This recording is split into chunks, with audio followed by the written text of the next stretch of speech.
Voilà. Ok, alors bonsoir. Il y a deux parachiotes ce Shabbat, c'est Matot et Massé. Et comme ça, on finit le livre de Bamidbar. C'est aussi Rosh Chodesh, donc ça va être un Shabbat long, ce Shabbat. Oh là là. Il vaut mieux que la clim à la synagogue marche. Alors, de quoi parle la paracha de Matot? Bon, évidemment, elles sont déjà bien fournies chacune. En plus, il y en a deux. Je vais essayer de voir les sujets comme ça, simplement les titres. Le premier sujet, c'est les vœux, ce qu'on appelle en hébreu les Nedarim. Nedarim. Nedarim. Et qui prend pas une très grande place, mais enfin, c'est le premier sujet. Donc, c'est celui qu'on étudie d'habitude et qu'on va étudier. Deuxième sujet, c'est la guerre contre Midian. Alors ça, c'est une guerre qui va prendre énormément de place dans cette guerre-là, puisque ça va être la dernière guerre de Moïse. Il dit, tu ne peux pas mourir, comme s'il disait à Moïse, tu ne peux pas mourir sans avoir fait la guerre contre Midian. Il faut se rappeler que Moïse n'avait pas réagi lorsqu'il y avait eu l'histoire des filles de Midian qui étaient venues soudoyer les Israélites pour les inciter à faire de l'idolâtrie de Péor comme la semaine dernière, il y a deux Et semaines. Israël ne va pas contourner bien Ils ont tout contourné, ils à s'étaient l'époque de trouvés. Balak. La vérité, on a tout contourné. Ouais, on va faire On la s'est guerre. trouvé depuis la fin de la parasha de Chocat, on s'est retrouvé à 10 km de Jéricho, sur la Ouais. rive est, et c'est là-bas qu'il se passe plein de choses. Et entre autres, il s'est passé l'histoire de Balak, mais l'histoire de Balak, elle n'est pas tellement située géographiquement et historiquement de façon précise. De toute façon, Israël ne bouge pas. C'est Balak et Bilham qui tournent autour d'Israël. Ensuite, Midian envoie des filles, on suppose que c'est toujours dans les Chittim, c'est toujours dans le même endroit. Et donc là, il faut faire la guerre contre Midian. Alors, Midian, il faut savoir que c'est pas Moab. Alors, on a toujours parlé de Édom, Moab, Ammon. Après, on a fait la guerre contre Sichon, Og. Mais on n'a jamais parlé de Midian en tant que territoire, en tant que peuple qui a un territoire. Hein. Et il est très difficile de savoir quelles étaient les relations entre Midian, Moab, les autres peuples, et surtout les propriétés géographiques de chaque peuple exactement. Bon, on peut s'imaginer qu'à l'époque, ce n'était pas exactement comme aujourd'hui avec des frontières, avec des douaniers, etc. C'était plutôt, on savait que de tel fleuve à tel fleuve, en général, c'est nous, puis de là-bas, puis il y a des tribus comme ça, et puis etc. C'est comme dans le sud de Syrie, il y a des Druzes, il y a des Bédouins, il y a des Alaouites, enfin, c'est ça le Yitro Moyen-Orient, était quoi. Midian. Hein? Yitro était Alors, Midian. Yitro et de Midian. Bah ouais. Yitro, c'est le... Et là, on va parler de Midian spécifiquement. On abandonne l'idée qu'il s'agit de Moab, parce que c'était à la base Moab, c'est-à-dire Balak, c'était quelqu'un de Moab. Il y avait les Bnot Moab, et puis après on est passé aux Bnot Midian, de façon imperceptible, c'est-à-dire que le texte parle de Benot Moab et des Benot Midian, et puis là, on s'arrête sur Midian, et il va falloir faire la guerre contre Midian, mais c'est une guerre euh, uniquement culturelle. Enfin, c'est une idée, on va tuer des gens, on va faire la guerre, mais la raison n'est pas territoriale, je veux dire, c'est qu'on ne va pas leur prendre un territoire, où ils n'ont pas de territoire Pourquoi on fait défini. la guerre? On leur fait la guerre parce que c'est eux qui ont, oui, c'est une Ah, à vengeance. cause des filles. À cause des filles. Parce qu'ils nous ont envoyé leurs filles. Avec les filles, on est allé avec eux. Et on a été idolâtre de Péor. Et le peuple d'Israël a commencé à être détruit à ce moment-là. Donc, pour se venger de Midian, c'est Moïse, le premier qui a été en contact avec les Midianites. Dans tout le peuple d'Israël, c'est le premier. Quand il a quitté l'Égypte, il s'est sauvé de Pharaon. Il est allé en Midian. Il y a passé peut-être 40 ans.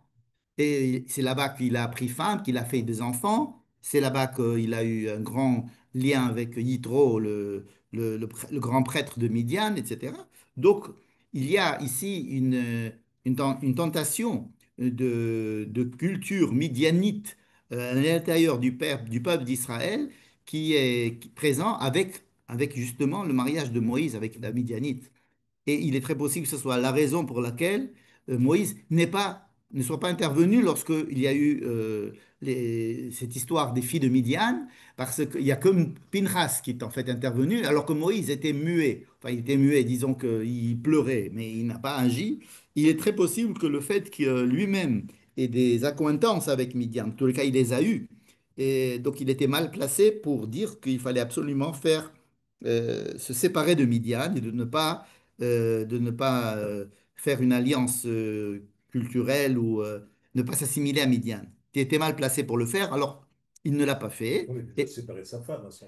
oui, il était effectivement séparé de sa femme. Est-ce qu'il est revenu avec elle ou pas? On ne sait pas trop.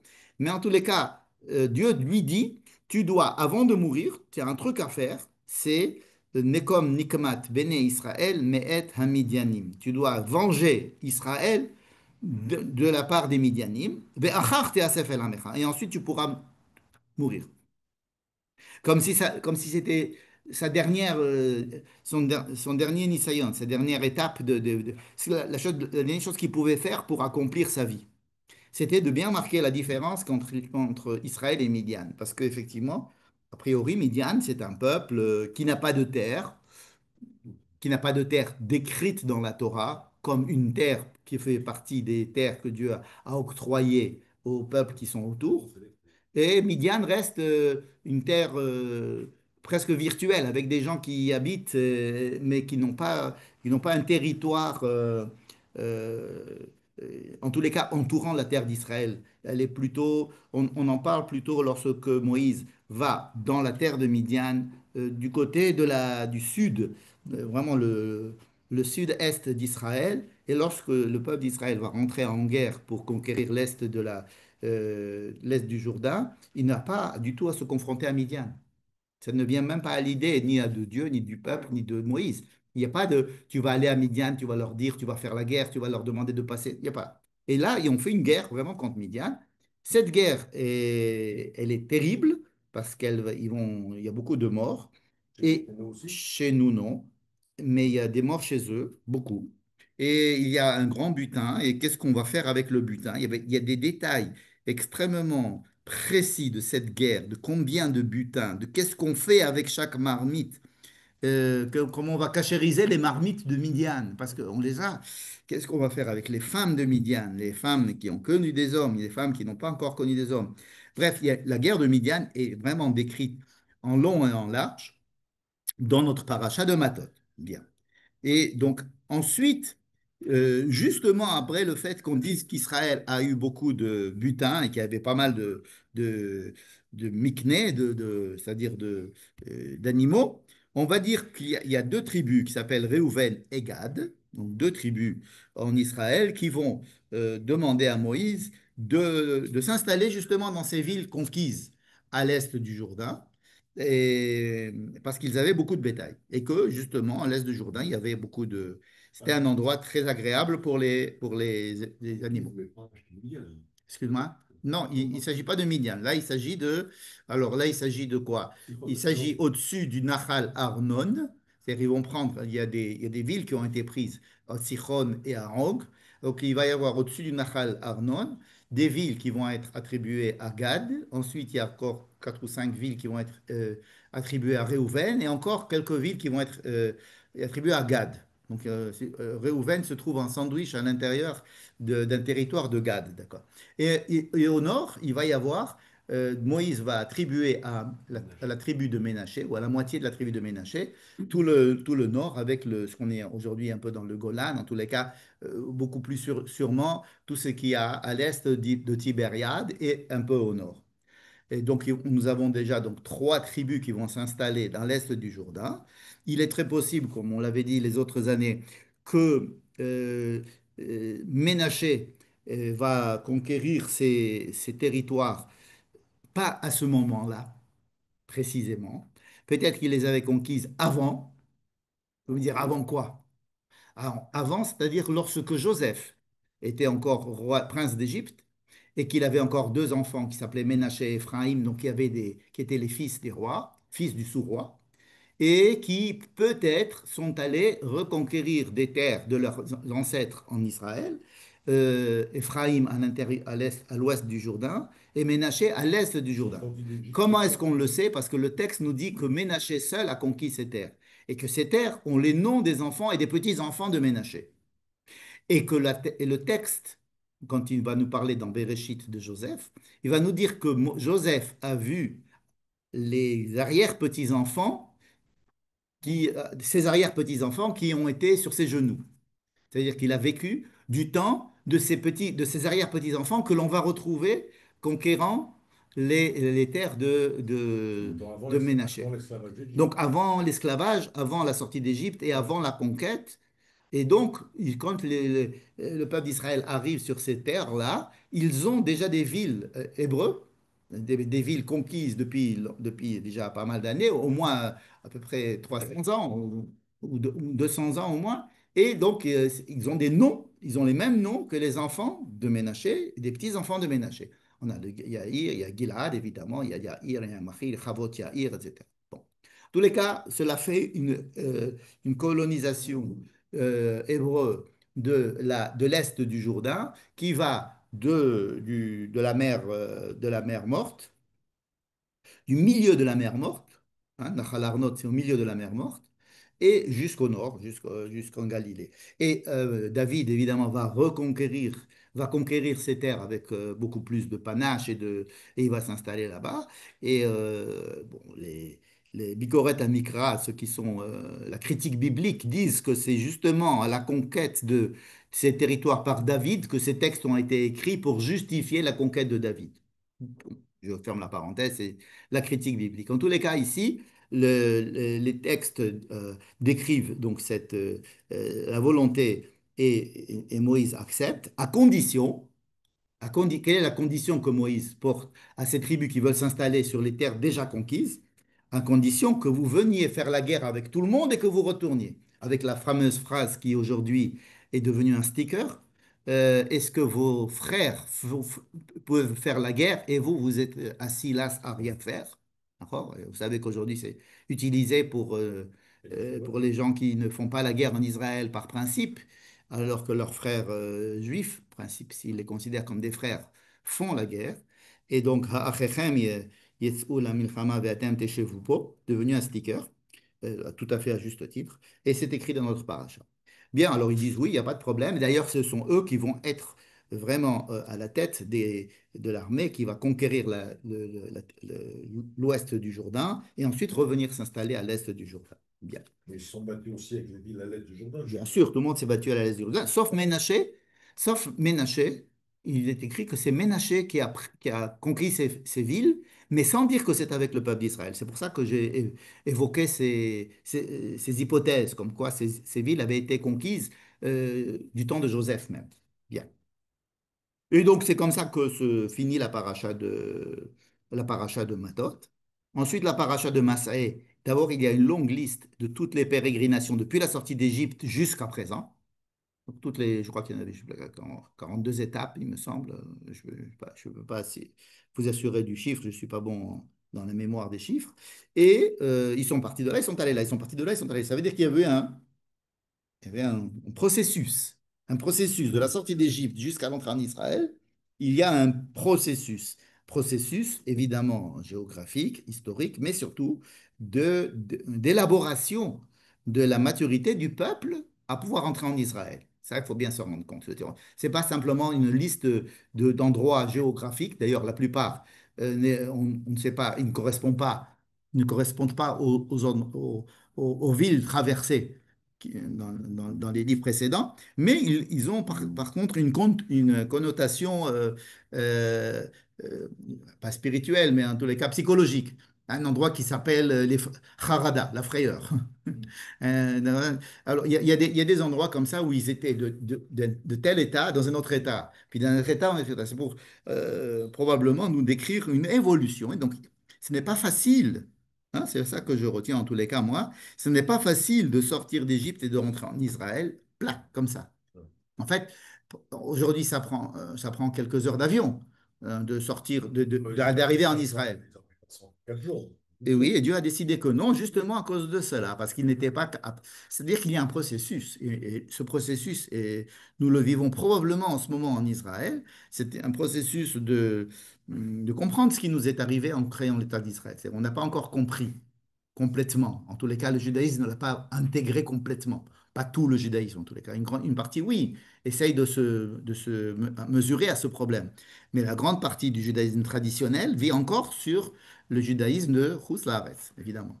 Et donc, ça prend beaucoup d'étapes. Donc, c'est et les massaot, des étapes, des fois des étapes plus ou moins compliquées, plus ou moins douloureuses, des étapes de prise de conscience pour faire prendre conscience un peuple entier de la nouvelle situation, il faut beaucoup d'événements, et d'événements des fois traumatisants pour pouvoir les faire évoluer dans leur mentalité, de leur manière de vivre. Donc ensuite, il y a donc cette longue liste de pérégrinations. Vaïsrou, de là, ils sont arrivés, et Vayachanou, Vayachanou, jusqu'à ce qu'ils arrivent à Arvot Moab, Yarden Yerecho, entre Beth Yeshimot et Avel Shittim. Donc dans Arvot Moab. Ce Arvot Moab, où ils sont justement donc à l'est du Jourdain, ce Arvot Moab, où tout le livre de Devarim va avoir lieu, qui va être dit. Donc c'est dans le Arvot Moab qu'il va y avoir énormément de choses qui vont être réalisées en peu de jours par Moïse et le peuple, notamment une nouvelle alliance, des nouvelles lois, toute une préparation physique et morale pour la rentrée en Israël, parce que c'est vraiment c'est la fin du stage, quoi. Le stage qui a duré 40 ans. Voilà. Ensuite, il va y avoir la partition de la terre. On va donner les gvoulottes, les frontières, merci. Les frontières, on va voir comment est-ce que ça, il va falloir partager cette terre. Donc, au départ, on devait la partager en 12. Maintenant, on ne va pas la partager en 12 puisqu'il y a déjà deux tribus qui ont pris à l'est du Jourdain. Donc, on va avoir 9 et demi, c'est ça? Euh, Hein, voilà, donc Ménaché va avoir une partie là-bas. Donc il va y avoir à peu près 9,5, disons, un 10, hein. Si ménager. 12 moins 2 moins un demi. Voilà. Non, mais un demi, c'est aussi Oui, ménager. ouais, Bon. c'est ça. Donc ça fait 2,5. Donc si on enlève 2,5 de 12, ça fait Oui, 9,5. ça fait demi. Et que tu dois partager quand même en 10. Ouais, évidemment, puisque Ménaché vont avoir aussi. D'accord. Et il va y avoir les villes de refuge. D'accord? Donc, il va y avoir des villes qui vont être des villes de refuge. D'abord, il va y avoir des villes au Lévis, des villes de refuge. Donc, c'est vraiment une partition, c'est une, euh, euh, une organisation très concrète de la partition du peuple et comment est-ce qu'on va conquérir ces terres-là avec, à la fin, tout à fait à la fin, un retour sur l'histoire des Bénotes Tselophrades. Vous savez, les Bénotes Tselophrades, ce sont ces femmes, ces 5 femmes qui ont fait une petite révolution en disant notre père n'a pas eu de garçon. Or, d'après votre loi, seuls les garçons héritent. Donc, il n'y a pas de raison. Alors, on leur a dit oui, vous avez raison. Dieu dit OK. Donc, les filles peuvent hériter dans ces cas-là. Mais leurs tribus ne vont pas être d'accord avec cette décision divine. Ils vont dire oui, mais dans ces cas-là, s'ils se marient avec quelqu'un d'une autre tribu, notre tribu va perdre des territoires puisque notre territoire va partir. Et donc Dieu leur dit, vous avez raison aussi. Donc il serait bien qu'elles se marient dans la tribu. Bon. Effectivement, elles se sont mariées avec des cousins à eux. Et comme ça, tout se passe bien. Voilà. Je vous ai résumé un petit peu de quoi on va parler ce soir. Je voudrais parler de deux sujets. Le premier sujet, c'est le sujet des Bénotes Midian, justement, des Bénotes Midian. Deuxième sujet, ça va être celle des Nédarim, c'est-à-dire le premier sujet dans notre paracha. Donc d'abord, celui de Bénotes Midian. D'accord? C'est une histoire que l'on traîne déjà depuis 3 semaines. Et c'est justement à propos du fait qu'on traîne cette histoire que je voulais parler. Alors, pourquoi je dis que ça traîne? Parce qu'à la fin de la paracha de Balak, on nous raconte que Bilham est allé de son côté, Balak est allé de son côté. C'est fini. On a fini avec Balak et Bilham. Et quelques versets avant la fin de la paracha, on nous dit Vayeshev Israël Bashittim. Shittim, c'est l'endroit où ils sont, effectivement. Vayachel Ha'am Liznot El Benot Moab. Le peuple a commencé à faire, à Liznot, à faire, je ne sais pas s'il y a un verbe en français pour dire, hein? Un débauche, la débauche. Ouais, se débaucher avec les filles de Moab. Bon. Et il y a eu donc, on apprend ensuite qu'il y a eu un homme, un homme important dans le peuple d'Israël qui est venu avec une femme euh, de Midian et Moi. une fille de Midian, une fille de Midian, qui sont venus devant Moïse, devant le Mishkan, sont rentrés peut-être au Mishkan, en tous les cas ils sont pétachos El Moed, Et là-bas, ils font un acte sexuel devant tout le monde, et qui était la manière de le faire pour l'idolâtrie de Péor. Bon. Et à ce moment-là, on nous dit que Pinchas a sauvé la situation. Il a tué ces deux personnes, et comme ça, les 20, la, la- la Maguefa qui devait tuer tout le peuple n'a en fait tué que 24 000 personnes. Donc on apprend qu'il y a eu une Maguefa.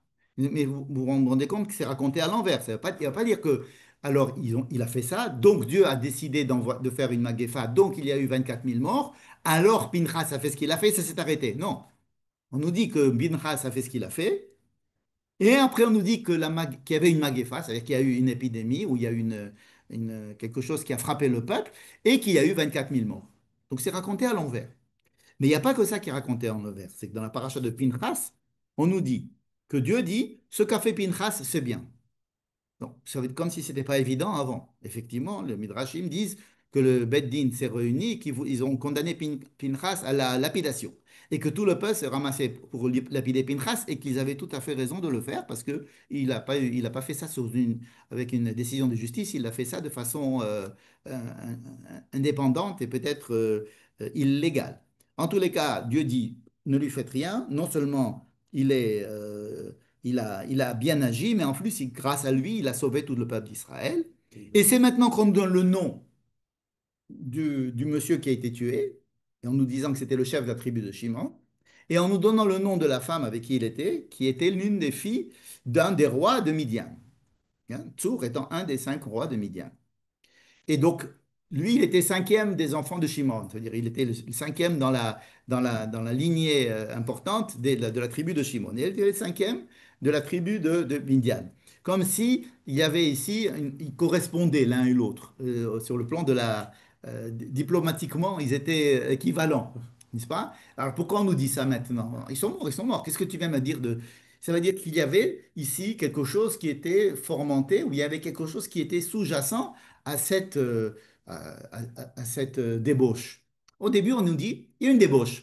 Les Juifs, ils sont partis, ils ont commencé à faire n'importe quoi, ils sont partis avec les filles de Midian, ils ont commencé à faire à l'idolâtrie, ils ont abandonné l'alliance avec Dieu, ils sont allés, ils ont fait une alliance avec l'idolâtrie de Péor. Bon. Après, on dit, mais attendez, c'est pas si simple que ça. Hein. Parce que, vous savez, c'était les chefs de tribu et le cinquième des chefs de tribu qui est parti avec la fille du cinquième des chefs de tribu de Midian. Ça veut dire qu'il y avait ici une équivalence, comme si on devait, vous savez, les équivalences, les mariages, on connaît ça bien en France. Les mariages avec la fille de l'autre pays, c'est pour faire un acte, c'est pour faire un traité de paix. Hein, avec l'Espagne, on prend la fille du roi d'Espagne et puis ou bien d'Autriche, La reine etc. d'Autriche, Marie-Antoinette. La reine d'Autriche, ce sont des mariages et des couples qui se font et qui pour symboliser des alliances culturelles, des alliances militaires, des alliances politiques. Et donc ça, on nous le dit maintenant. Bon, ça c'était dans la paracha de Pinchas. Mais dans notre paracha, quand on nous raconte la guerre contre les filles de Midian, puisqu'on a dit que c'était une grande partie de la paracha, la guerre contre les filles de Midian, on nous dit qu'ils ont tué les chefs de Midian, ils ont tué donc, Evi, Rekem, Tsur, Hur et Reva, Chameshet, Malché, Midian, Ve'et Bil'am. Et ils ont tué Bil'am. Et alors, Tiens, tu dis, bah, tiens, qu'est-ce qu'il faisait Bil'am ici? On sait que Bil'am est retourné chez lui. Pourquoi ils ont tué Bil'am? On ne sait pas pourquoi ils ont tué Bil'am. Ils l'ont tué à coups d'épée. Pourquoi ils ont tué Bil'am? Et ça, on ne le sait pas, on nous donne cette information. Et ensuite, on continue. Hein. Après, il va falloir tuer. Alors, Moïse s'énerve et il dit, mais pourquoi vous avez pas tué les femmes qui étaient justement la cause justement de pour votre toute histoire? Pourquoi protéger, vous avez gardé les c'était femmes? pour protéger les hommes. Et il y a ce passage qui nous dit, mais henna, ces femmes-là, c'est elles qui ont été envoyées par Bilham pour justement casser l'alliance qu'Israël avait avec son Dieu en les obligeant à avoir l'idolâtrie de Péor pour pouvoir avoir des relations avec eux. Ce n'est qu'à la fin de l'histoire, 3 parachiotes après, qu'on nous apprend qu'en fin de compte, ce qui s'est passé réellement, c'est Bilham a fini avec Balak en disant que c'était un peuple béni. Ensuite, il est allé voir Midian. Parce qu'au départ, Balak avait envoyé des gens de Midian et de Moab pour essayer de soudoyer Bilham. Je ne sais pas si vous vous rappelez. Ouais. Il leur a dit non. Ils sont repartis. Ensuite, il n'y a eu que des malgrés Moab et plus des Midian. Comme c'est Midian il y avait un traitement avec eux à part par rapport à Moab. Et ce traitement à part de Bilam, c'est qu'il va aller leur dire, j'ai une idée, Israël, vous pouvez les avoir si vous allez envoyer vos filles, les soudoyer, et vous allez par ça, ils vont ils vont les obliger à faire une idolâtrie avec Péor, et c'est comme ça que ça va se passer. Ils vont abandonner leur Dieu, et Dieu va les abandonner, et effectivement, c'est ce qui s'est passé. Alors pourquoi on nous raconte l'histoire comme ça? Yitro est encore vivant. Yitro était encore vivant, on ne sait pas du tout, on ne parle absolument pas d'Yitro. Est-ce qu'il était là-bas? En tous les cas, il n'est pas cité dans la paracha.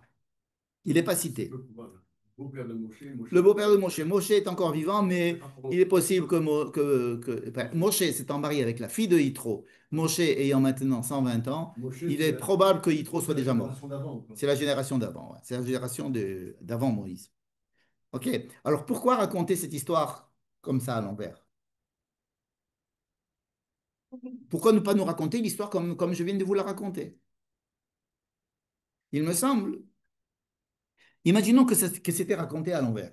C'est-à-dire comme ça s'est passé, comme ça aurait été écrit dans un livre d'histoire. Bilham est allé voir les chefs de Midian, il leur a dit, voilà, faites ça, envoyez vos plus belles filles, envoyez les filles, vos princesses, les filles des rois, qu'elles se mettent les plus beaux vêtements et qu'elles aillent au marché, qu'elles aillent dans le marché, puisque maintenant ils ont besoin d'acheter des victuailles, le peuple d'Israël, ils sont là en campement, d'accord? Donc les Éhim, même, ils sont obligés d'acheter des choses, Nahon, toi qui viens des Éhim, on est obligé d'aller au marché acheter des victuailles un petit peu pour se réalimenter. Et donc, il va faire un marché à côté, et puis Séduisez-les. séduisez-les.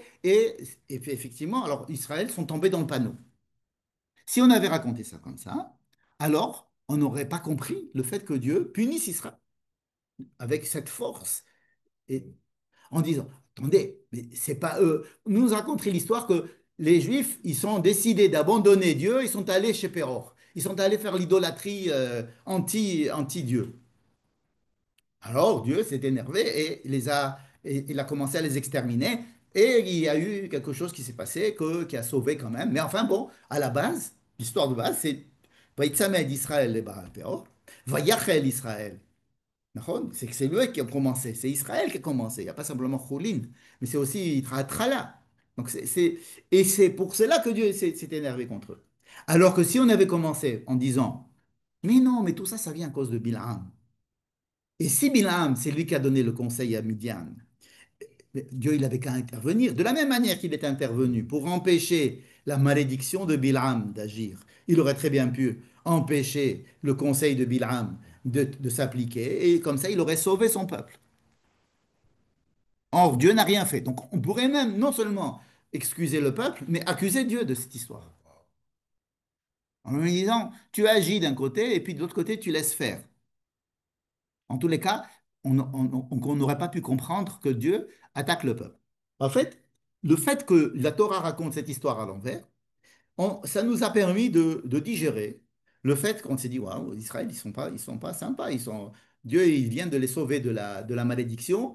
Ils vont rentrer en Israël. Ils ont gagné toutes les guerres jusqu'à présent. La seule chose qui reste, c'est maintenant, c'est de rentrer en Israël. Et ils ne trouvent rien de mieux que d'aller faire de l'idolâtrie avec Péor, qui était l'idolâtrie anti-Israël.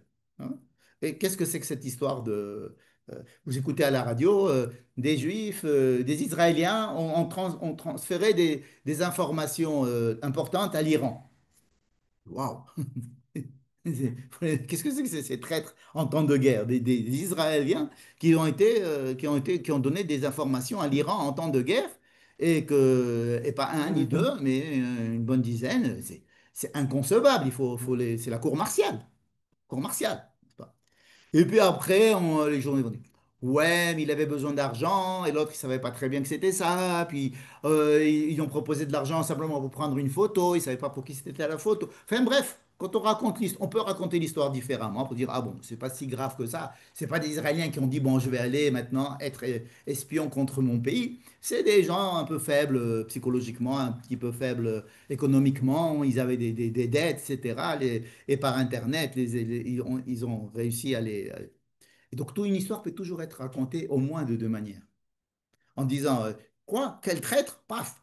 Ou alors en se disant, non, attends, vous savez, monsieur le juge, mon client a une enfance très difficile, et puis, C'est ça qui est. etc. Et puis la personne qui est décédée, elle lui avait fait beaucoup de mal, et pour lui, il voulait pas la tuer, il voulait simplement la frapper, mais c'est sorti que.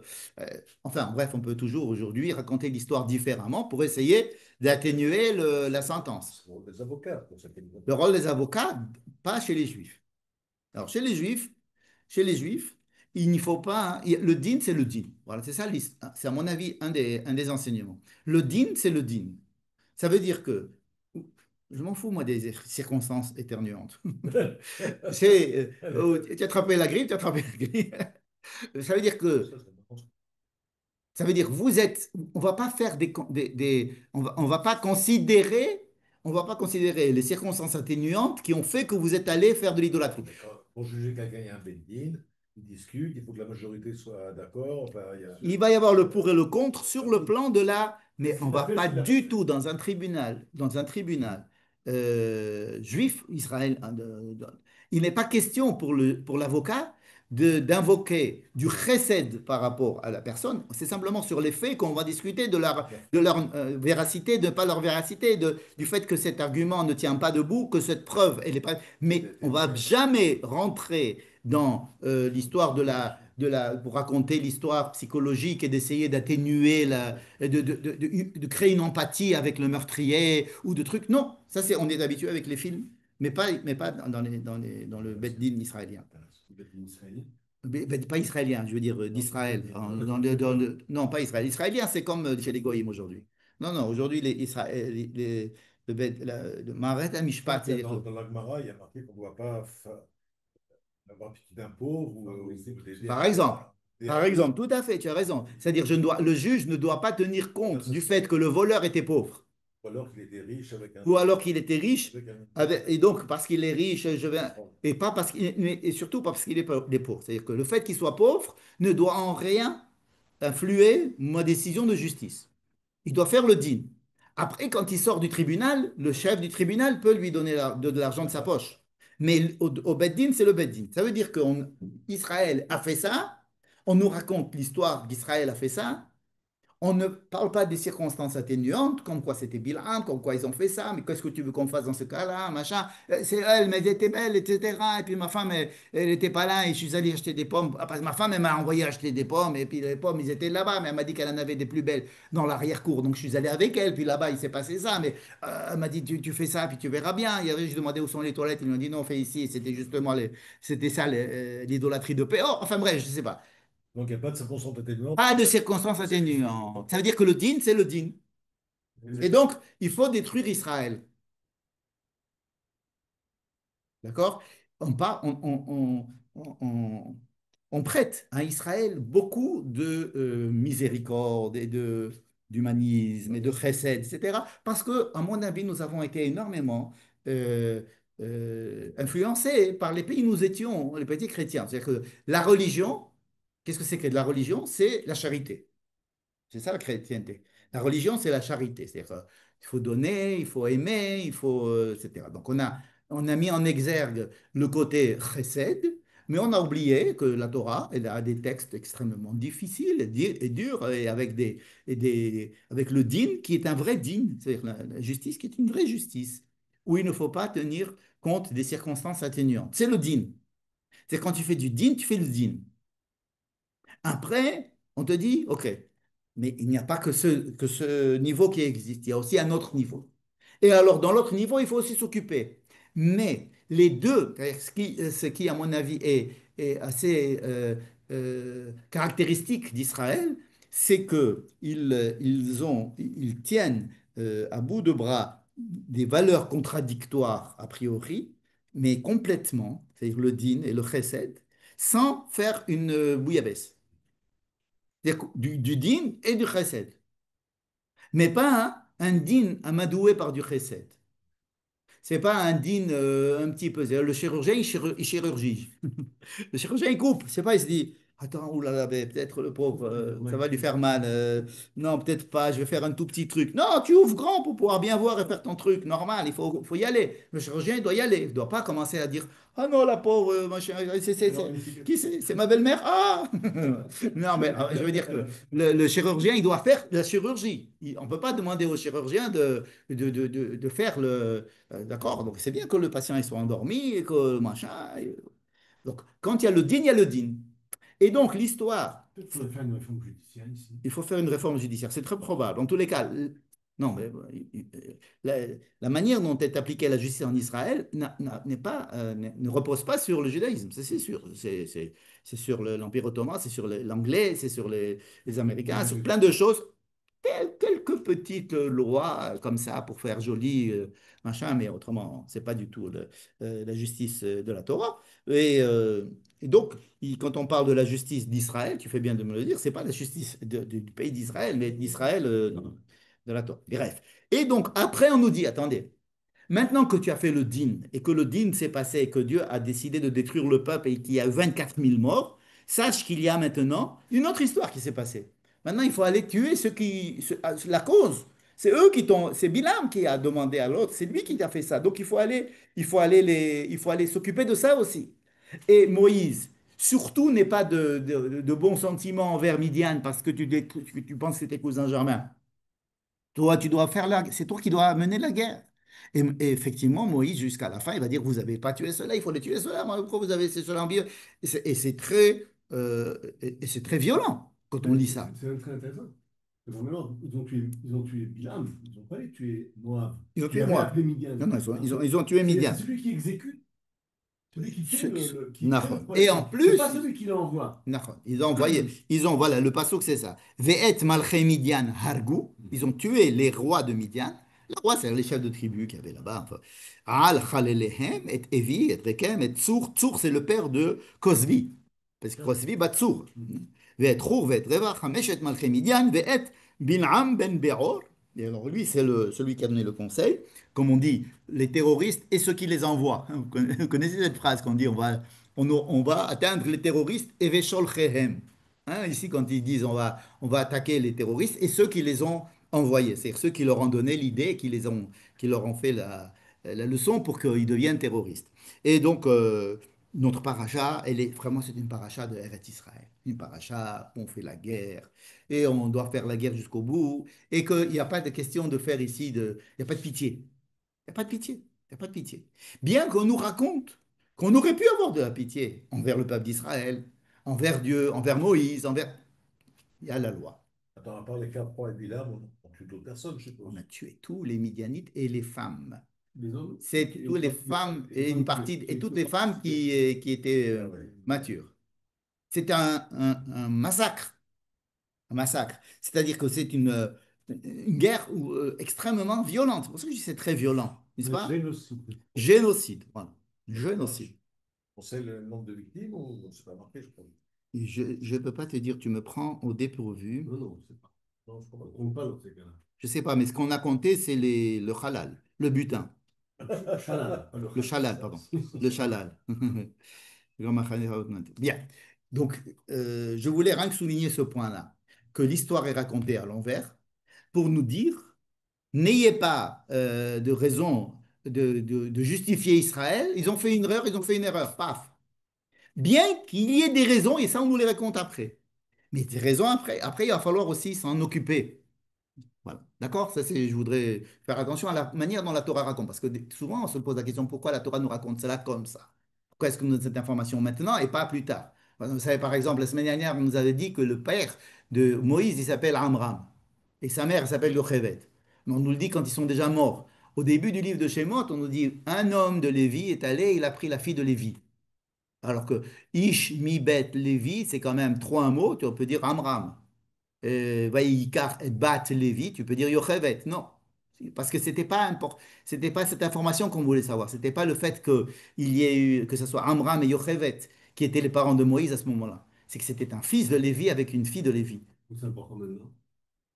Alors maintenant, on remet Moïse, effectivement, pourquoi c'est maintenant? C'est la question qu'il faut se poser aussi. Pourquoi c'est maintenant quand tu vas dénommer les gens et leur dire et raconter l'histoire des familles, et c'est vraiment le sujet de nos parachiotes, c'est comment est fabriqué le peuple d'Israël? Ychus, Ychus. C'est-à-dire que le peuple d'Israël, jusqu'à présent, on avait parlé d'un peuple. Maximum, on avait parlé de tribus, les 12 tribus, chacun dans son machin. Et là, on va commencer à avoir une résolution beaucoup plus, un zoom-in, une résolution plus fine. Nous allons, dans la paracha de la semaine dernière, on a parlé des familles. Hein. Chaque tribu, il avait à l'intérieur des familles. Et les familles reposent sur la cellule familiale. Quand je dis une famille, c'est une grande famille. C'est-à-dire quand on dit un nom de famille. Un nom de famille, hein, les Toledano. Non, ça c'est peut-être un peu trop grand. C'est une tribu. Alors disons plutôt, plutôt les, voilà, les Ben David. D'accord? Donc, et on va. Et alors là, c'est justement une introduction au deuxième sujet que je voulais aborder, à savoir les vœux. Les vœux sont décrits comme étant des lois familiales. C'est comme ça qu'elles sont décrites. Voici la manière dont il faut considérer, régler les lois qu'il y a entre un homme et sa femme, entre un père et sa fille, c'est-à-dire les lois d'une famille, de la cellule familiale la plus petite. Nahon.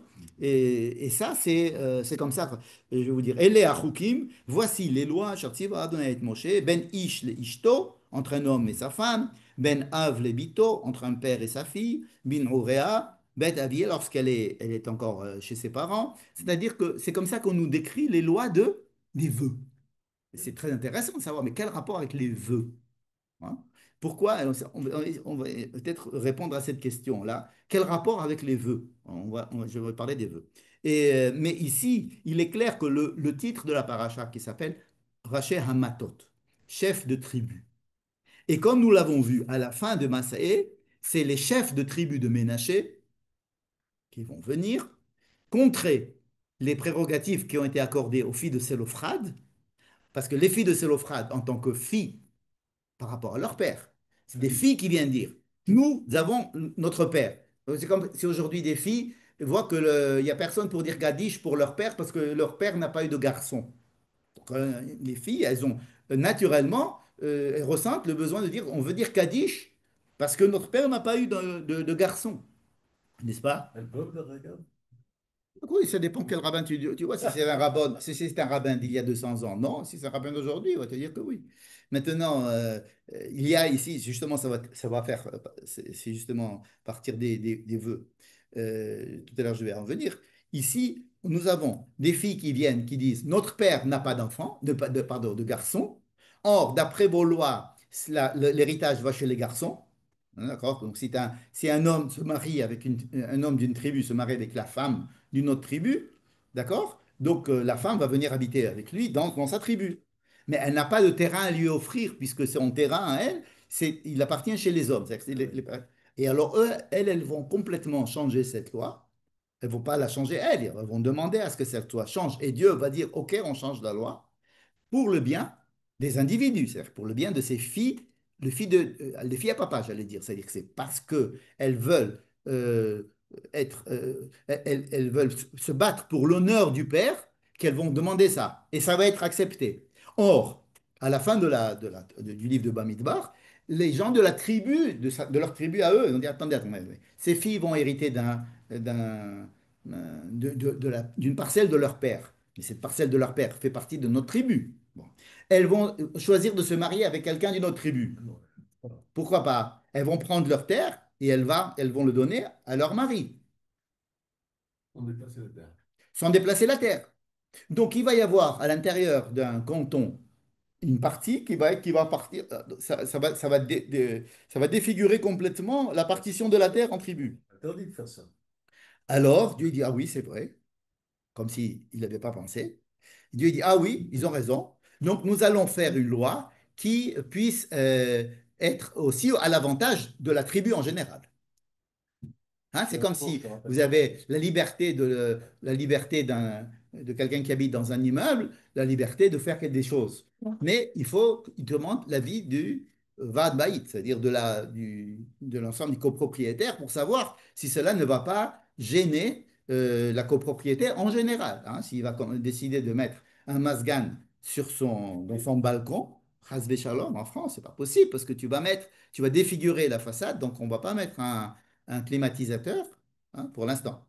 Ça va changer, je suis sûr, parce que ce sera impossible de tenir autrement. Mais on peut pas mettre de climatiseur parce que la machine dehors ne va pas, hein, avec la devanture haussmannienne de notre immeuble. Ce qui fait que la volonté, le désir ou l'intérêt général prime sur le fait que le petit il va mourir de chaud à l'intérieur de sa maison. OK?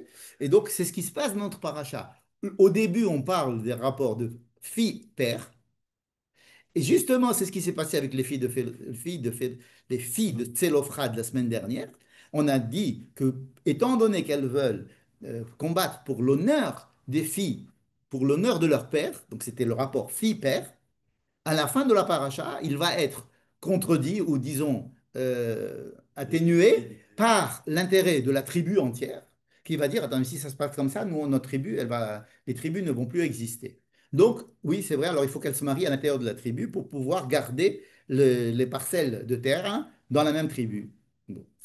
Après, ça va être tout mélangé. C'est dans D'accord. cette paracha-là qu'on parle de ça, c'était pas dans la paracha de Pinchas? Oui, on a parlé de la page de Pénot Oui, Zelophrad. oui, mais c'est Mais là-bas. là, maintenant, on parle, justement, là-bas, on a parlé des Bénot Tselophrad. Mais maintenant, on reparle à la fin des deux parachiotes, des Bénot Tselophrad, mais du côté de la tribu de Ménaché. C'est là qu'on dit qu'elle ne peut pas se marier. Oui, Ah, et je c'est crois que comme c'était ça que là. finit le livre de Bamidbar. Vatihiena, Machla, Tirza, Chogla, ou Milka, Venoa, Bénot Tselophrad, Livne, Dodehen, les Nashim. Elles se sont mariées, toutes avec des cousins. Éloignés, peu importe, sont restés dans la tribu. C'est comme ça que finit le livre de Bamidbar. C'est-à-dire on a fait un compromis entre le désir et les besoins de la famille avec les besoins de la tribu. C'est quoi le bilan de la tribu en fait? Les besoins de la tribu, Jamais ici, trop compris. ici le besoin de tribu, Non, il est pourquoi clair, c'est tellement important d'avoir pour des vous tribus. d'avoir un partage en tribu? Pourquoi le peuple d'Israël est partagé en tribus? Ça, c'est une question très large. Et pour Oui. cela, si tu peux me jeter un petit peu de thé. Ok. Je serai, je négocie ma réponse avec un peu de thé. Merci beaucoup. Tout simplement parce que c'est la structure même du peuple d'Israël de représenter toutes les formes d'être Oui, d'accord. et en même temps une unité. C'est la raison d'être même d'Israël. Israël, c'est de quoi? C'est de montrer, c'est d'inclure toutes les manières d'être homme. Et c'est pour ça que pour refaire ça, il a fallu envoyer des Juifs dans tous les pays du monde et de les ramener pour qu'on ait une représentation de chaque peuple à l'intérieur du Il y peuple a deux d'Israël. tribus qui sont venues comme ça. Sur le plan formel, peut-être. Mais d'abord, avec ces deux, tu parles des tribus de Juda et de Binyamin. Oui. Les deux sœurs. Il est évident qu'il y avait à l'intérieur des tribus de Juda et de Binyamin des représentants de toutes les autres tribus. Les autres tribus, ils n'étaient pas si partagés à ce moment-là. Et d'un autre côté, est-ce qu'aujourd'hui on peut parler de tribus descendant de Yehuda ou de peut-être les Cohen, les Lévi?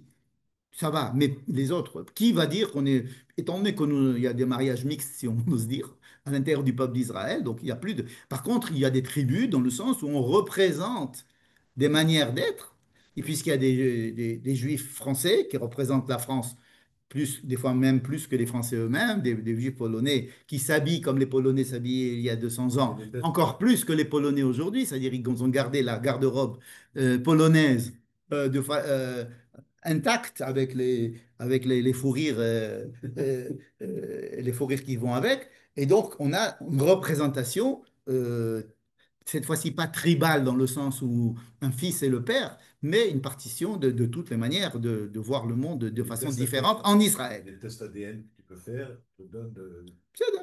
plein de générations Oui, avant d'où mais tu viens. toi, tu sais pas de quelle tribu tu viens.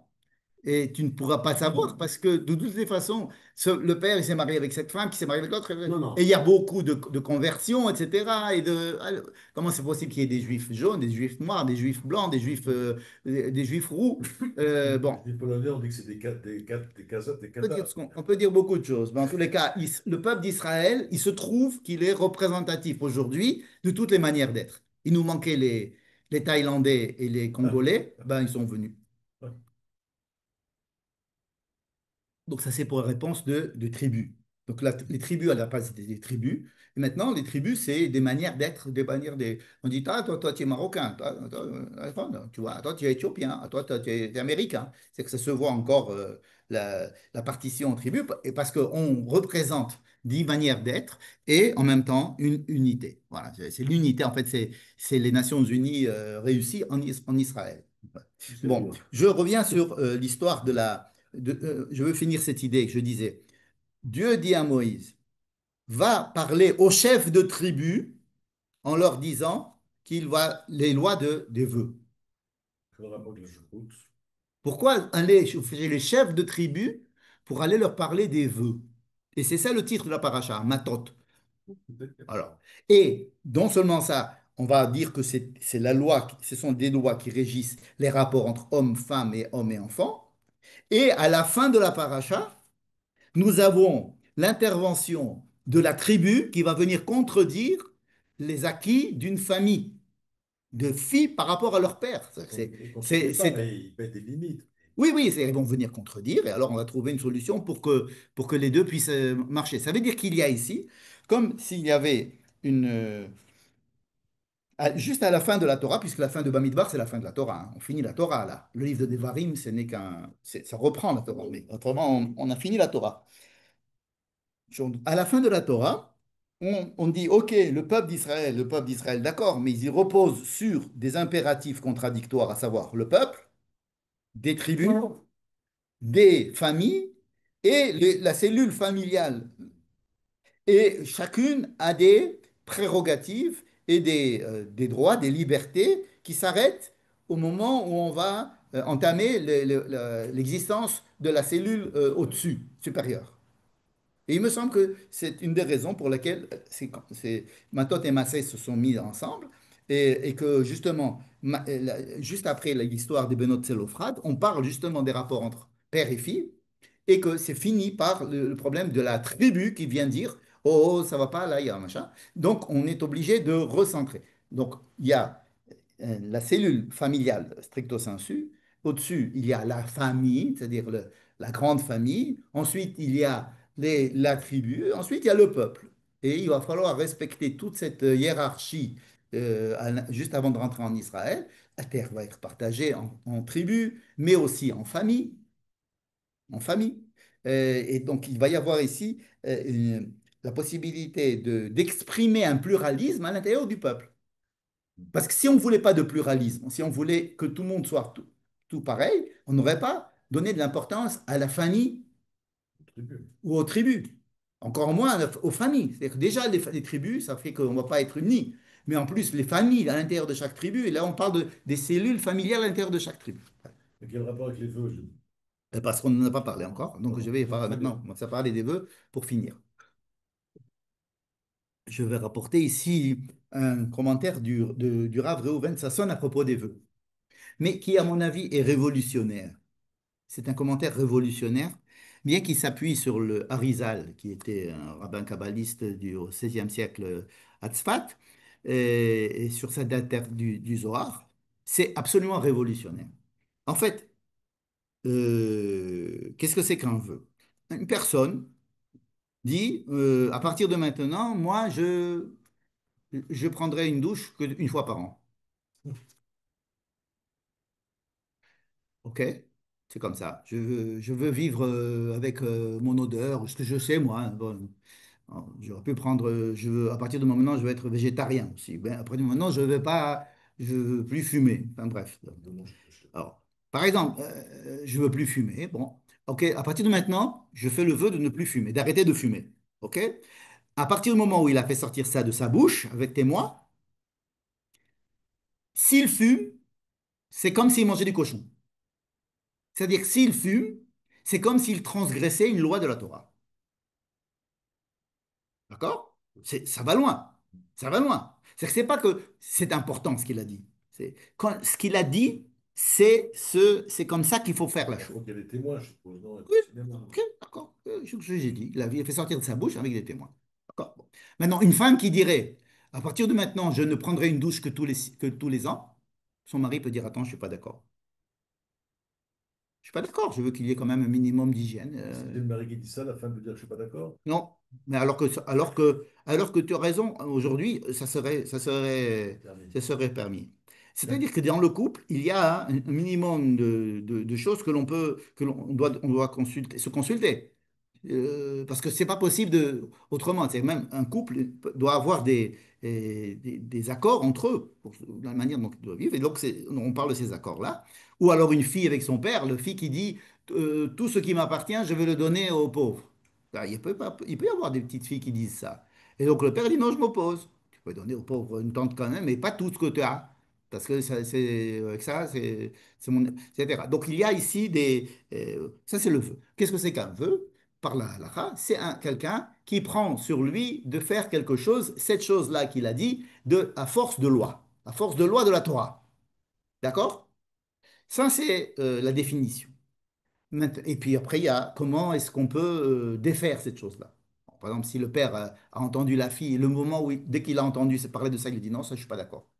Je ne suis pas d'accord que tu dilapides la fortune familiale simplement par ton simple désir comme ça. Je m'oppose. Pour l'instant, c'est moi qui suis le chef de famille. C'est mon bien. Tu ne peux pas le dilapider comme ça. Ou l'homme qui dirait à sa femme, je ne suis pas d'accord que tu décides à partir du moment de ne plus te laver, ou ne plus manger, ou ce que je sais, moi.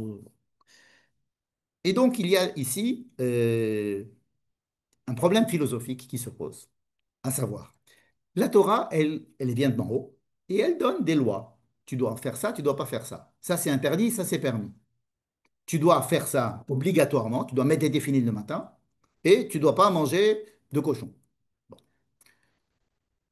Et est-ce qu'il y a des domaines dans lesquels la Torah ne parle pas? Par exemple, là, elle ne nous a pas dit si on devait avoir des petits biscuits ou si on doit avoir du thé ou du café autour. D'accord. Il y a quand même des domaines où la Torah ne nous impose Il y rien. a des milliards de domaines dans ça. Ah ben voilà, des milliards de domaines, on C'est appelle, des règles. on appelle ça. Alors il y a des règles, évidemment. On va pas mettre une nourriture pas cachère, ok? Mais te dire qu'est-ce que tu dois manger à ce repas, non. Donc il y a ce qu'on appelle le domaine du reshoot, c'est-à-dire qui n'est pas légiféré. Pardon. Alors le problème du reshoot, il pose un problème philosophique. Est-ce que dans le domaine du reshoot, c'est-à-dire dans le domaine où la Torah ne me dit rien, la halakha ne me dit rien, est-ce que j'ai la possibilité de rencontrer Dieu?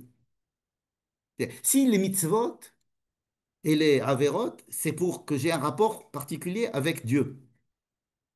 C'est-à-dire je respecte les mitzvot que Dieu m'a fait. Cher kideshanu be mitzvotav et tzivanu. Je mets les téfilines pas pour me faire plaisir. Je fais les téfilines parce qu'on m'a dit de mettre les téfilines.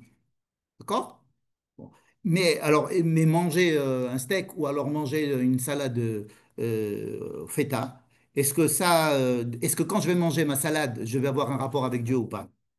En fait, en dehors du fait qu'il faut faire une bracha avant, une bracha après, que ce soit caché, etc., il y a tout un domaine du, de la liberté, du reshoot, ce qu'il appelle reshoot, c'est-à-dire un monde où je n'ai pas d'interdit ni d'obligation. Alors, le Rav Reuven Sasson, évidemment, puisque c'est un kabbaliste et que pour lui, tous les instants de la vie c'est une manière d'avoir un rapport au monde et donc à Dieu, à la vie, aux autres hommes, et qu'aucun moment n'est plus important ou moins important qu'un autre, et aucun geste n'est plus important ou moins important qu'un autre.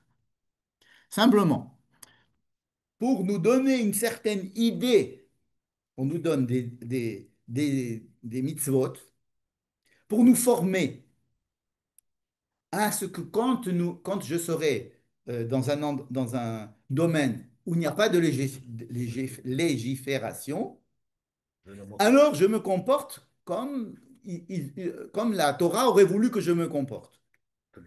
Par exemple, OK, la Torah n'a pas prévu un cas où je pourrais rouler un copain dans les affaires. C'est cachère, mais c'est mastriach, comme on dit Ah, c'est- aujourd'hui. donc, Hein? donc, il fait pas Ça veut dire, j'ai le droit de faire ça, mais ça se fait pas.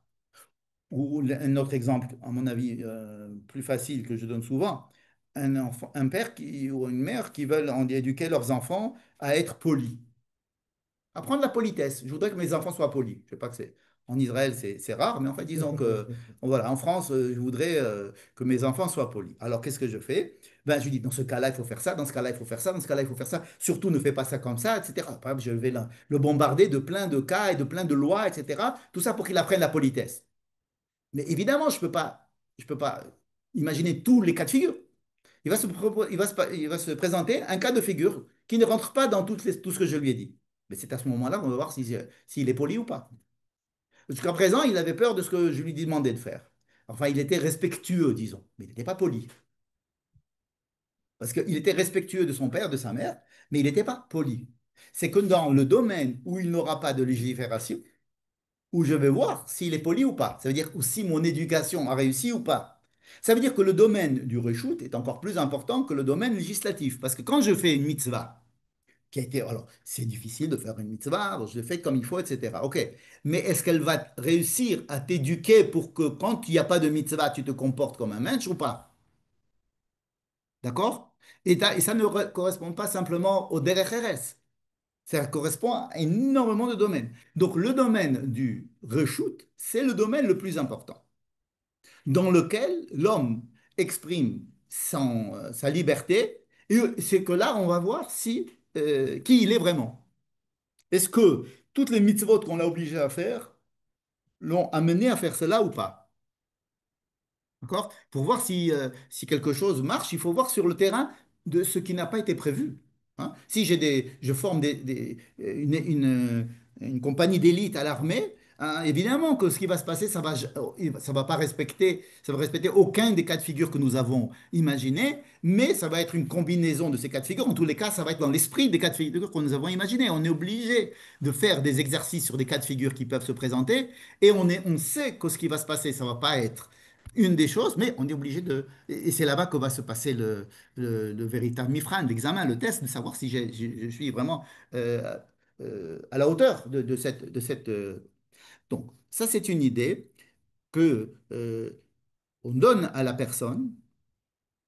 Si le domaine du reshoot est effectivement extrêmement important et qu'il est peut-être plus important encore que le domaine de la halakha, la Torah l'exprime, cette idée, en disant, toi, quand tu vis, tu peux te trouver des mitzvot en plus. Par exemple, tu peux te dire, écoute, moi, je passerai jamais dans ce quartier. Parce que je sais que si je passe par là-bas, euh, il y a des marchands de chocolat, voilà. Ouais, il y a des marchands de chocolat ou des trucs qui sont tellement bons, je pourrais pas, je suis obligé de les manger. Or, c'est pas bon pour moi, mon truc. D'accord? Donc, je m'interdis de passer devant Léonidas parce que je suis diabétique et c'est très, très grave pour moi. Or, moi, quand je mange un chocolat, je peux pas m'arrêter, etc. Donc, qu'est-ce que je fais? Je fais un vœu de ne pas passer dans cette rue-là. C'est un vœu qui est tout à fait personnel, qui n'est valable pour personne d'autre que moi. Il n'est pas du tout interdit de passer dans cette rue, il n'est pas interdit de manger du chocolat. Mais moi, dans mon état, je sais que faiblesse, je fais. Donc je m'interdis quelque chose. Et alors on va dire que cet interdit, il a valeur de loi. Pourquoi? Il a valeur de loi de la Torah. Pourquoi? Parce que si je le fais de façon intelligente, mon vœu, et qu'il va dans le bon sens de ce que voudrait que je fasse dans la Torah. Évidemment, si je dis je fais le vœu de maintenant de manger tous les matins du jambon, ça ne marche pas, c'est pas un vœu. On ne peut pas contredire la Oui, halakha. ça va contre la halakha, bien sûr. Mais c'est quelque chose qui est adapté à ma vie, n'est-ce pas? Mais de toute façon, le vœu à Yom Kippur, il est annulé, non? Attends, On peut Paris pas by faire Yom un Kippur. vœu à vie. Oh, on n'est pas encore. Non, non, non, non, non, non. Quand tu fais un vœu, c'est un vœu. C'est Faut un prendre des vœu. choses sérieuses. Attends 2 secondes. 2 secondes. Je te parle maintenant de la Torah. Or, essayons de réfléchir 2 secondes. Ça, c'est le Rav Tamir Granot qui dit ça. Imaginez la vie d'un juif à l'époque de Moïse. C'est quoi son Yiddishkeit? C'est quoi qu'il va faire quoi? Il ne va pas aller le matin, après-midi, le soir à la synagogue. Il n'y a pas de prière. Il va pas étudier la Torah. Il va pas aller. Comment il va pas mettre de kippa. Il n'y a pas de kippa. Il va pas de... C'est quoi le Yiddishkeit d'un juif qui sort de la Torah? Aujourd'hui, tu vois un juif, c'est quoi? C'est un juif, bon, le matin, il va à la Torah, il met tefillin, il cherche un minyan, il fait le truc, après il fait Netilat Yadayim, il va manger du pain, il fait la bracha. Avant, il n'y avait pas de bracha, il y avait rien. Hein, n'est-ce pas que la Torah chez Béalpé qui nous a créé un monde de halakha encore plus énorme, que ce qu'il y avait ici. En Alors, fait, les ici, Juifs dans... en Égypte ne respectaient pas la Torah. Non, Abraham l'a respecté déjà. On dit qu'Abraham respectait, il avait étudié et respecté ok, la Torah. on dit. C'est-à-dire, qu'est-ce qui respectait Abraham comme Torah? Est-ce que Jacob respectait la Torah? Est-ce qu'il s'est marié avec deux femmes ou pas? Est-ce qu'avec deux sœurs? Est-ce qu'il a haï une des deux sœurs? Est-ce qu'il a dit que le fils de la bien-aimée sera... C'est la loi qui est venue pour interdire les bêtises qu'on aurait pu faire nos abords. Non, mais si vous pensez à la manière dont on vit notre judaïsme, par exemple, à l'époque du premier temple ou à l'époque du deuxième temple, ça n'a rien à voir. On a l'impression qu'on n'est pas juif, quoi. C'est pas les mêmes juifs. La manière dont on vivait le judaïsme en Pologne à telle époque, mais ça n'a rien à voir. La manière dont on vivait le judaïsme pendant la Torah, pendant le premier temple, pendant le deuxième temple et pendant la période de la Galoute après le Talmud qui a régi une vie juive, euh, régi de tous les côtés possibles et imaginables, alors oui, on peut dire que ça, on connaît cette manière de vivre juive d'il y a 2000 ans. Mais des 500 ans d'avant et des 500 ans d'avant et des 500 ans d'avant, on n'en a pas aucune idée. Ici, on a un témoignage de ces 500 ans d'avant à chaque fois. Donc le Neder, il a été complètement euh, déprécié par les rabbins du Talmud, de la Mishnah. Pourquoi? Parce que c'est donner libre cours à chacun de vivre le judaïsme qui lui semble le plus adapté à lui-même. C'est ça les Neder. Ça, le Le neder. Neder, c'est quoi? Philosophiquement, c'est de te créer un rapport avec Dieu, mais c'est un rapport personnel. Avec Dieu ou avec moi-même? Avec moi-même, quand je dis avec Dieu, ça veut dire quoi? Avec Dieu, on prend Dieu comme étant la vie, comme étant le vivant, l'être vivant, celui qui donne la vie, celui avec qui j'ai un contact en étant vivant. C'est ça Dieu. On ne fait pas, c'est pas le, la statue un tel. C'est la manière dont j'aborde le monde. N'est-ce pas? Donc quand je me fais un éder, je me crée un judaïsme particulier. Et ce n'est pas pour rien qu'il a été donné ici, juste avant l'entrée en Israël. Parce qu'on avait le judaïsme qui était vécu à l'époque, c'était un judaïsme et beaucoup plus personnel que celui dont on vit aujourd'hui. Aujourd'hui, c'est un judaïsme qui est extrêmement formaté et la formatation de ce judaïsme a été faite au temps du Talmud, d'accord. C'est-à-dire il y a à peu près un peu moins de 2000 ans, n'est-ce pas? Mais on a l'impression que c'est le judaïsme qui a toujours existé. C'est pour ça que les rabbins n'aiment pas les néder, les vœux. Ils n'aiment pas les vœux. Ils disent, tu fais un truc, dis, blé néder. Et à chaque Kippour, on va t'effacer les néder. C'est-à-dire que Moïse n'a pas chanté Kol Nidre. Moïse n'a jamais chanté Kol Nidre. Il a dit, voilà, les Nédarim, c'est une chose importante pour entrer en Israël. Encore plus en entrant en Israël. Pourquoi? Parce qu'en entrant en Israël, on va commencer à avoir... On peut dire que dans le désert, bon, on est quand même assez encadré, disons. Il y a il y a Moïse, il y a Aaron, il y a le Mishkan, il y a la manne qui descend, il y a les nuages de protection, il y a des miracles en permanence, etc. Bon, disons que c'est un judaïsme miraculeux. D'accord? On va entrer en Israël, tous ces miracles vont cesser. Et donc la liberté individuelle est encore plus sollicitée. Les Nédarim, c'est la force du judaïsme individuel, qui ne va pas contredire la halakha, évidemment. Mais la halakha, c'est tellement peu de choses à l'époque par rapport à aujourd'hui, n'est-ce pas? Que le développement des Nédarim est quelque chose qui va donner une liberté aux gens, mais il faut une grandeur d'esprit pour savoir qu'est-ce qui est bien pour moi, qu'est-ce qui n'est pas bien pour Il moi. doit respecter toute sa vie. C'est pour ça qu'il y a... Hein? S'il n'y a pas Oui, pour, quand on fait un vœu, il faut respecter toute la vie, il faut respecter. ou alors l'annuler avec, tu prends un Non, beddin, pas une- après tu prends un beddin, tu prends un Ah, rachet à matot, justement, tu ah, prends trois personnes et tu dis ouais. voilà, quand j'ai fait ce vœu-là, je n'étais pas conscient que cela allait arriver, je ne pensais pas à ça, je pensais à ça, mais pas à ça. Et donc, quand je l'ai fait, je n'étais pas en possession de tous mes moyens, etc. Donc, le tribunal décide de me l'annuler ou pas. C'est ce qui se passe pour annuler un vœu, c'est prévu dans la Torah. Ou alors, comme j'ai dit, le papa pour la petite fille qui a dit quelque C'est chose ça. comme ça. Mais ça veut dire que la parole a une énorme importance et que la personne peut, les Hatsev, elle peut fabriquer, modeler la manière dont elle va avoir un rapport avec Dieu. Vous comprenez? C'est pour ça que c'est une chose tellement importante et qui se passe juste à l'entrée d'Israël. Et c'est en complète contradiction avec, avec ce que les rabbins d'il y a 1700, 1800 ans ont légiféré, à savoir pas de vœux. On veut pas de vœux. Ça veut dire qu'il faut dire blinéder. Jusqu'à présent, on dit ah, blinéder. Mais blinéder, ça veut dire quoi?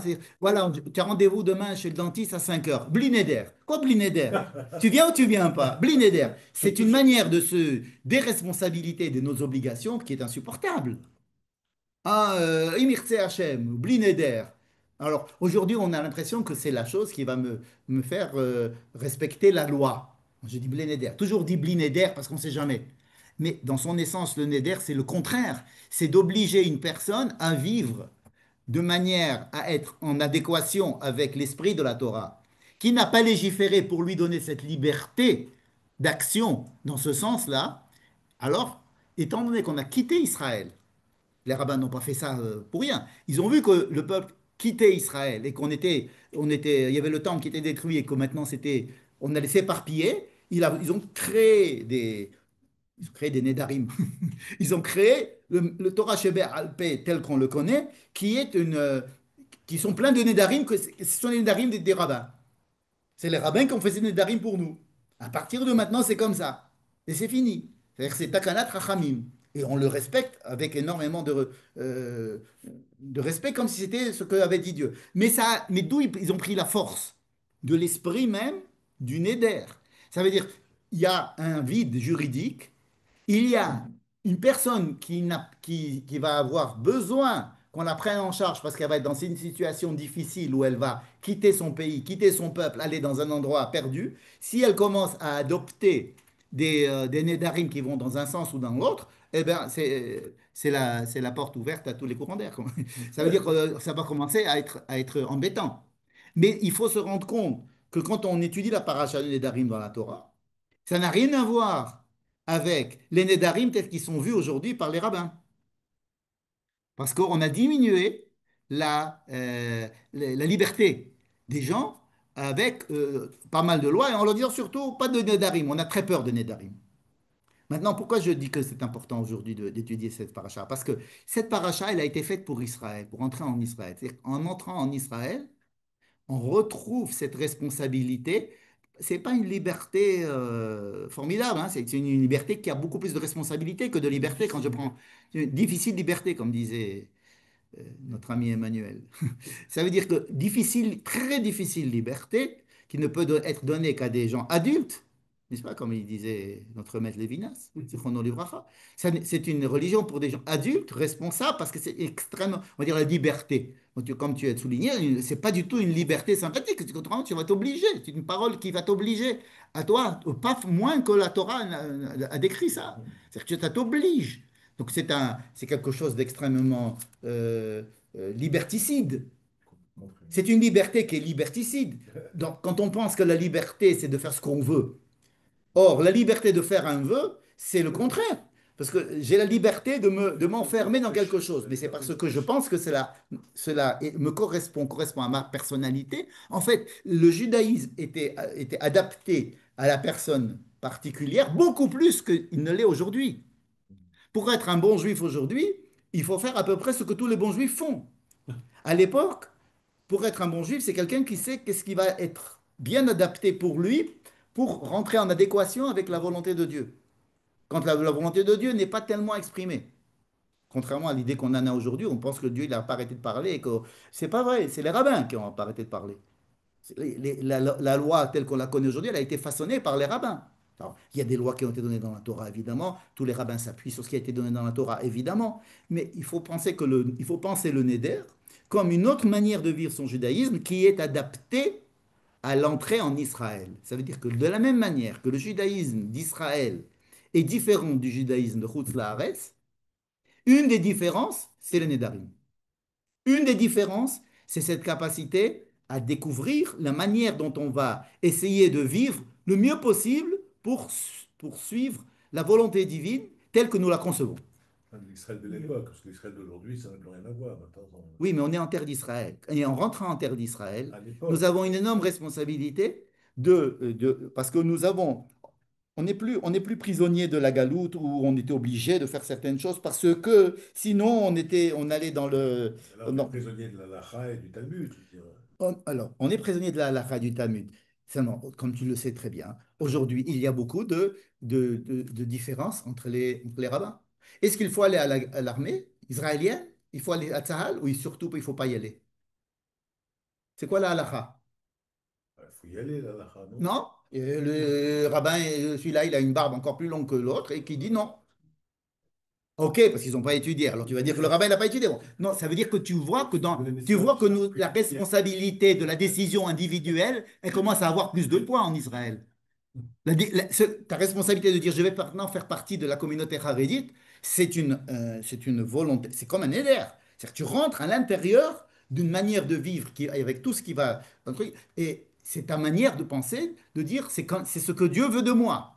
Ton monsieur va dire non, moi je pense qu'il faut rentrer dans le mouvement sioniste religieux. C'est ce qui veut, c'est comme ça que je vais le mieux servir Dieu en Israël.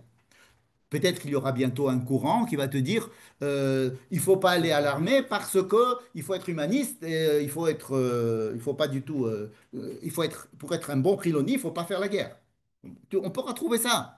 Hein, ce qui n'est pas encore au Hashgadah, il commence à y avoir, mais ça veut dire qu'en Israël, on voit la naissance de questions fondamentales existentielles qui ne sont pas traitées par une seule halakha, qui dépend de ta décision à toi personnelle de rentrer dans ce système. Ou ce système, et chacun est censé représenter la halakha.